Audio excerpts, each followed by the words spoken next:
একদিকে ভেঙে খান খান কালীঘাট তৃণমূল আর অন্যদিকে বাড়ছে ঋতব্রত শিবির। এবার ঋতব্রত তৃণমূলের রবীন্দ্রনাথ ঘোষও। তৃণমূল কংগ্রেস একটাই, শিবির বদলে বিস্ফোরক তৃণমূল জমানার প্রাক্তন মন্ত্রী। মমতা বন্দ্যোপাধ্যায়ের হাত ছেড়ে গতকাল ঋতব্রত তৃণমূলে আসেন কেষ্টমণ্ডল, তারপরই তাকে দায়িত্ব দেওয়া হয় বীরভূমের। মমতা বন্দ্যোপাধ্যায়কে ছেড়ে নির্মল ঘোষ কি ঋতব্রত তৃণমূলে আসতে চলেছেন? এই প্রশ্ন উঠছে তার কারণ গতকাল তপসিয়ায় বৈঠকের মধ্যে হঠাৎ হাজির হন পানিহাটির প্রাক্তন বিধায়ক।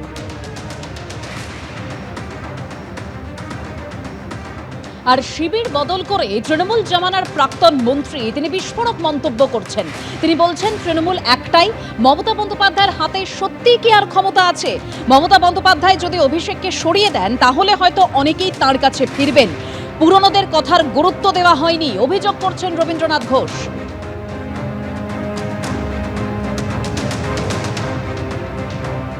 অভিষেক ব্যানার্জিকে না ছাড়া যদি ছেড়ে দেন মমতা ব্যানার্জি, তাহলে কি মমতা ব্যানার্জি আবার আগের জায়গায় ফিরতে পারে? এখন যা সারা রাজ্যের মানুষের যা মতামত, অভিষেককে কিছুদিনের জন্য তাকে আলাদা করে দেওয়া উচিত, সাইড করে দেওয়া উচিত, রাজনীতির অঙ্গন থেকে সরিয়ে রাখা উচিত।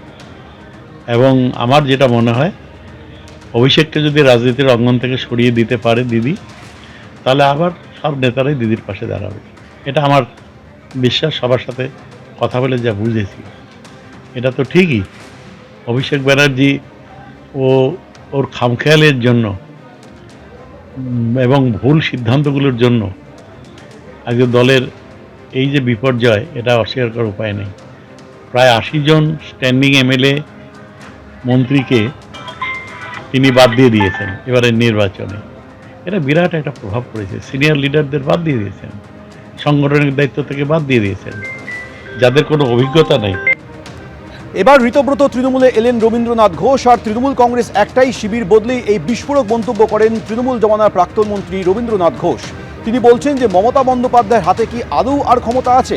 মমতা বন্দ্যোপাধ্যায় যদি অভিষেককে সরিয়ে দেন তাহলে হয়তো অনেকেই তার কাছে ফিরবেন। রবিদার নাম ঘোষণাই হয়নি। রবিদার নাম ঘোষণা করা হয়েছে বলে একজন অসুস্থ লোকের কাছে গিয়ে তাকে বিরক্ত করা হলো। এটা একটা part of a political design. যারা করেছেন সচেতনভাবে করেছেন। রবিদা আমাদের খুব শ্রদ্ধেয় ব্যক্তি। রবিদার ডায়ালিসিস চলছে, কলকাতাতেই ডায়ালিসিস চলছে। তো রবিদা যখন আসবেন কথা বলবো। এবং কাল যেটা বলেছি যে ওই জেলায় আমরা মনে করি রবীন্দ্রনাথ ঘোষ নেতা, তাই কে সভাপতি হবেন রবিদার সঙ্গে যতক্ষণ না আলোচনা করছি, কনক্লুড করছি না, জেলাটা ফাঁকা রেখেছি। দেখুন, এখন অভিষেক বন্দ্যোপাধ্যায়কে মমতা বন্দ্যোপাধ্যায় তার উত্তরসূরি হিসেবে বেঁচেছিলেন। এখনও তিনি সেই জায়গা থেকে সরেননি।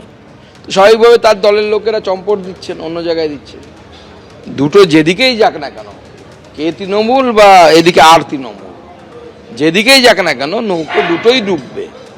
এবার কোন নৌকোয় গিয়ে কে ডুববে সেটা তার ওন চয়েস, ডুবতে তো হবে।